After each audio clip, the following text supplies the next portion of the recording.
Yes, such a tragic loss. I mean, this wasn't in our outline when we discussed earlier this week, but only a few hours yesterday, we lost the Chief of Army Staff, Attahiru Ibrahim. Sunday, let's begin with you. What are your thoughts about the personality of the late Chief of Army Staff, who we have only just lost a few hours ago? Yeah, quite an unfortunate incident to note.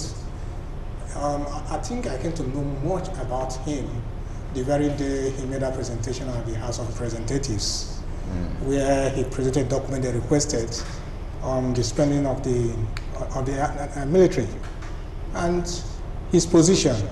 I remember we discussed this about 5 weeks ago. Yes. And I said that he stood firm on his presentation, and he showed a man that very day who was ready for change to happen in Nigeria. He presented himself as a patriot, very high level of patriotism, high level of nationalism, and without any prejudice. The man stood for what he thought would bring about change in the country. You get the man who supervised these expenditures, these activities that are questionable, to come and account for it, you know. And he was just 3 months old in the office, and he mentioned this. And unfortunately, it will appear that the House of Representatives, being led by our own man, Femi Gbajabiamila, you know, we're not really up for thorough investigation, because until now we are not really heard. Nothing has been heard about that. Yeah, we've not heard anything about it, and now the guy is gone. So I think he was a patriot, and he deserves honor, national honor. Victor, the loss of the Chief of Army Staff, big blow. He died alongside about 11 other officers. Big blow to the fight against insurgency, because Attahiru was a man who was described as a field marshal. He belonged to a lot of theaters of operations, you know, in time past, a lot of experience on the field. Well, I will not ascribe to that, but I will say as a human being, when any life is lost, one should regret it, because once the word death has been pronounced, that is the end of the existence of that person. That is the area I'm going to say that I feel is pathetic to Nigeria and to his family, his immediate family.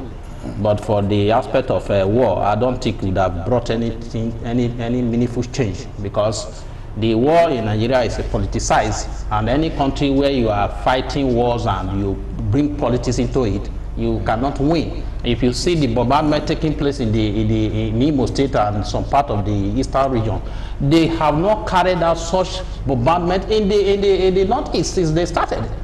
At the other time when we were discussing this issue, I gave an example of how when Obasanjo was in power, how he sent the same military to OD, and the whole place was burned down.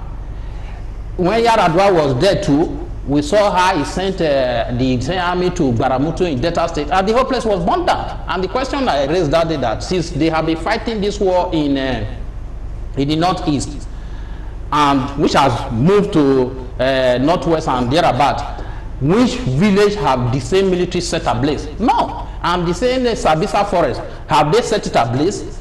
If they know they actually want to fight these people, set it ablaze the way you set Odi ablaze. Set it ablaze the way you set Baramutu ablaze. But they will never carry out such action. So the fight in Nigeria is politicized. When it comes to the southeast, the action is very vehement, but when it comes to the north, they play politics with it. We can see evidence. Look at the bombardment taking place in the southeast.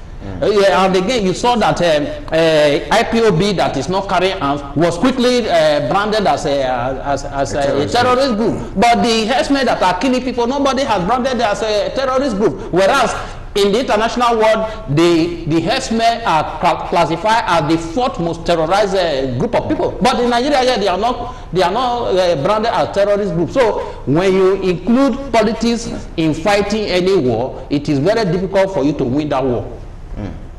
All right, Sunday, I was just going to get your comments on this before we cross over live to Enugu, where Ambrose Igboke is standing by to get his comments with us very briefly, once we are sure that he is set. Okay, it does appear that Ambrose is ready now. Ambrose, The loss of the Chief of Army Staff, Lieutenant General Attahiru Ibrahim, do you think this is a blow to the fight against insurgency in the country at the moment?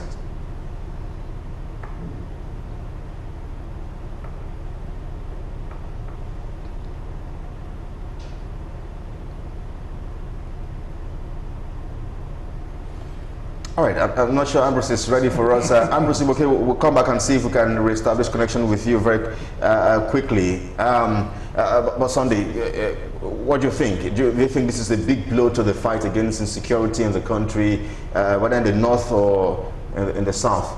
Yeah, definitely it is. This is one crash too many.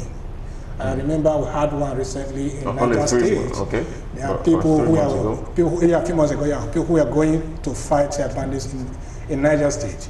The plane, a few minutes after taking off, developed engine fault problem, and he had to turn back and crashed, and they died. I think we also had another one somewhere else. But when the head of an armed forces or an armed force, is being eliminated or died, in the circumstance that he died, then it's going to affect the emotion or even the mindset of that very arm of government, of the military. So definitely yes, and I think now it is too early for anybody to begin to preempt what might be the cause or anything. So we expect the military to go and do thorough investigation, then let us know what must have been responsible. Does it mean that the aircraft that the Nigerian military they are using, are they aging? Are they getting out of use? Are they not meeting up the required standard, the current international standard? So I think these are issues to look at. And then look at the way it's going to affect the fight against insurgency.